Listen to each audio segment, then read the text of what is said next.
नमस्कार. झेपमध्ये आपले स्वागत. आपण पाहत आहात झेप, नवी पर्व, नवी दिशा.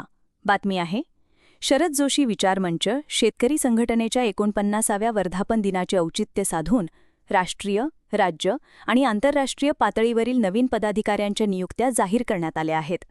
राष्ट्रीय अध्यक्ष माननीय विठ्ठलराजे पवार यांच्या वतीने या नियुक्त्या जाहीर करण्यात आल्या असून उर्वरित नियुक्त्या 3 सप्टेंबर रोजी जाहीर होणार आहेत. पुण्यमत वृत्तानुसार प्रमुख नियुक्त्या: पुणे, सातारा, सोलापूर, सांगली व कोल्हापूर विभाग. सातारा जिल्हाध्यक्षा सौ शीतल भोसले, पुणे जिल्हा कार्याध्यक्ष गणपती यादव, पिंपरी चिंचवड अध्यक्षा सतीश काळे पाटील. मुंबई कोकण विभाग: मुंबई जिल्हा व विभाग अध्यक्षपदी ॲडव्होकेट मीना सोनावणे, कोकण विभाग अध्यक्षपदी जयप्रकाश कदम ठळक. नियुक्त्या: महाराष्ट्र व कर्नाटक: पुणे शहर अध्यक्ष मयूर गुजर पाटील, इंदापूर तालुका अध्यक्ष दशरथ मोरे, कर्नाटक प्रदेश उपाध्यक्ष मोनितोष रंगारी, कर्नाटक महिला कार्याध्यक्ष शुभांगी आरदिले, नागपूर जिल्हाध्यक्ष आशिष अंबिलडुके, पुणे जिल्हा संपर्क प्रमुख दत्तात्रय पोंदे पाटील यांची निवड करण्यात आली.